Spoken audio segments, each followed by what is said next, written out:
What's going on, everybody? This is Mark Kaiser at the Mobile Home Dealer, coming to you with another brief educational video. I hope everybody is doing well out there. If you're watching this video and you're in Florida, I hope everyone is staying safe. We've been in and out of a ton of mobile home parks over the last week and a half, kind of taking a look at the damage. And like we said in a previous video last week, some of it's pretty bleak and some of it's okay, but we hope everyone's just pulling through as best they can with this, with the hurricane. With that being said, we're here to kind of lighten the mood, so to speak, and come together with another educational video here with the Mobile Home Dealer. So thank you so much for taking time out of your busy day to watch this video. I'm sure you guys have a lot of things going on in your life, and really, we appreciate you being a part of the community.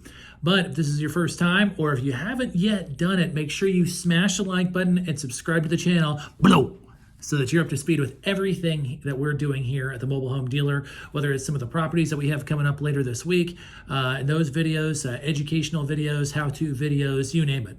Our big push here is to give you the best content on all of YouTube for the mobile home and manufactured home space. Okay, so today what we're going to do is we're going to cover a big topic that we get questions about all the time. And that's going to be exactly where you should put your money into a mobile or manufactured home. You got some repairs, you got some upgrades, you want to do some fun things to your property. Where should you look initially at putting the dollars in? So if you guys could do us a huge favor, and this video is probably going to take maybe 5 minutes. So I'm sure there's going to be some more entertaining videos on the side, maybe a cat video or a dancing dog video. So if you don't watch this now and you watch those now, hey, the dancing dog, that's tough for us to compete with here. But seriously, guys, this will help you quite a bit, save you a ton of money, a ton of frustration down the road. So grab a notebook and we'll go over a couple of things real fast here. So when we're looking at where are you going to put your dollars in to your manufactured home or your mobile home? You're looking to upgrade it. The first comment, obviously, is there something wrong with the house? I know that sounds silly, but please let me explain. Sometimes people get caught up in making the latest and greatest update, maybe changing out the appliances or putting in a really neat countertop or something, but they're avoiding the fact that maybe they have soft spots in their floors, or they've got some coffee stains in the roof, maybe some leaks or something like that. So if you're looking to make sure to maximize your dollars, I know this may sound silly to a lot of folks, but I got to say it one time, make sure you're going to fix what's broken, okay, before you go to add a bunch of cool stuff, okay, especially if those problems could lead to larger issues, okay. We've talked ad nauseum on this channel about roof leaks, what water can do if it gets inside of your mobile home or your manufactured property, and it can lead to mold. It can lead to the walls needing to be totally redone, the paneling need to be yanked out. It can be pretty nasty. So if you have something wrong with the house and you've got some extra dollars in your pocket, I would strongly suggest to fix what's broken, because you don't know if it's just a small thing now. It could lead to something quite a bit larger in the future. Second of all, is we've discussed as well through our blog on our website, sellmobilehome.com recently, that got a lot of traffic. And it's kind of the constant question, should they upgrade the components of the house, the bones, if you will, kind of the structural components?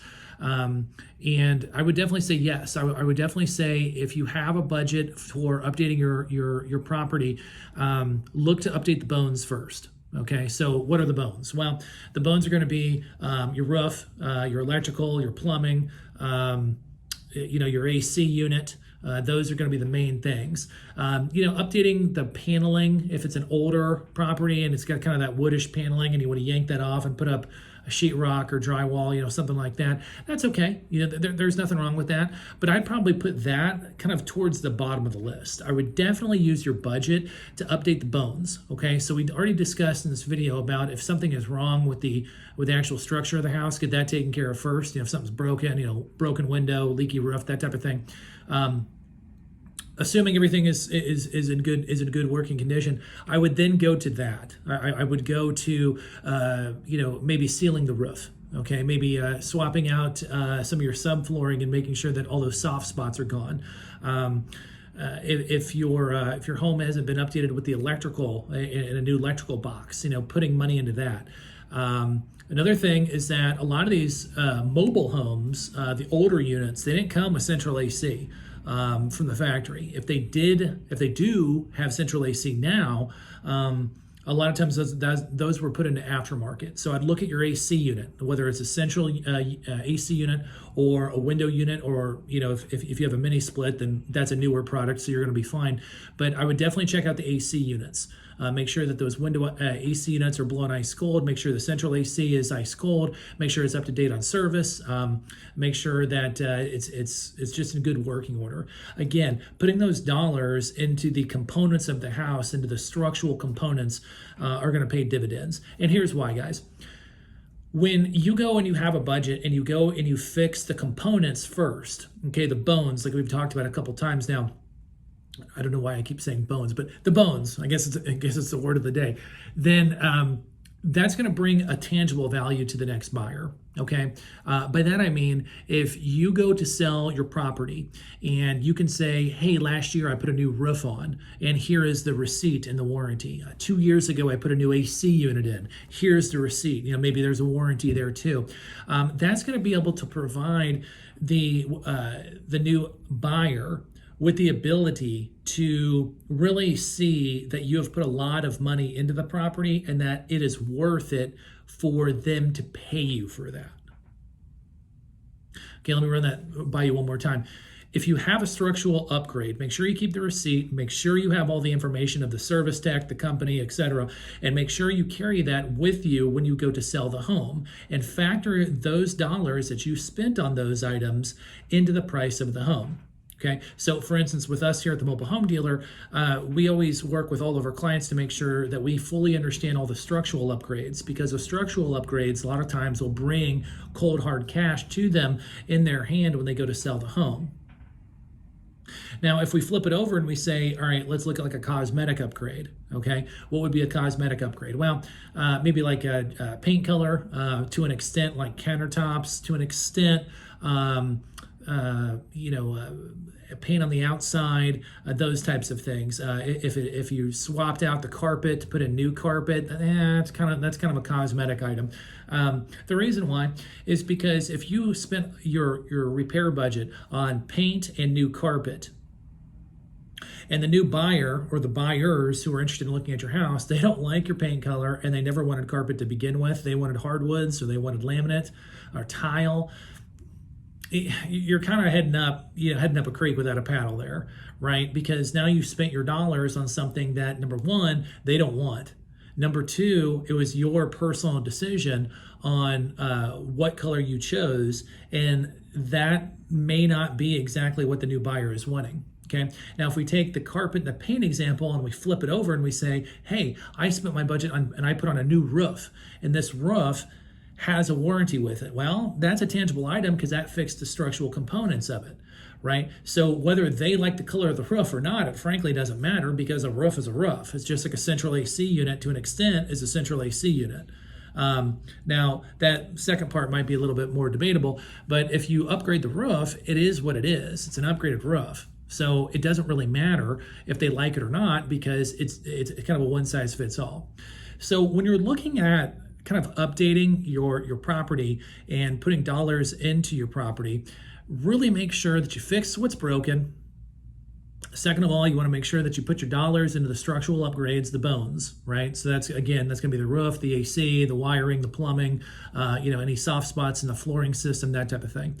And then the third thing is, if you have extra dollars on top of that, and all those things have been serviced and are in great working order, then at that time, go to the super fun stuff, right? Go to the paint colors, go to the cabinet colors, go to swapping out the carpet and putting in a nicer carpet pad, those types of things. Because if you guys get to the last point and you're spending your dollars and your budget on cosmetic things, then the house is going to be in great structural condition. So when you go to sell it, you're really not going to have that much of a problem getting it sold from a structural standpoint, because it should be in great structural stance, and it should be ready to go for the new buyer. So I hope that's really helped you guys. We get a lot of questions in the field all the time about folks who are looking to flip a mobile home, or folks who are going to, put money into it and update their property. And a lot of the agents come back to us and say, hey, what should be the best option? It should always be fix what's broken, go to structural components, then and only then go to the cool, fun stuff with the cosmetic stuff. So guys, again, I really appreciate you guys being a part of it. That's all I got for you today. If you haven't become a part of the community, make sure you add a comment and let us know what you guys think. If you're a fan more of the structural or of the cosmetic, let's get a little bit of a discussion here. And thank you so much for taking the time to watch this video during your busy day. This is Mark Kaiser with the Mobile Home Dealer. We'll see y'all on the next one.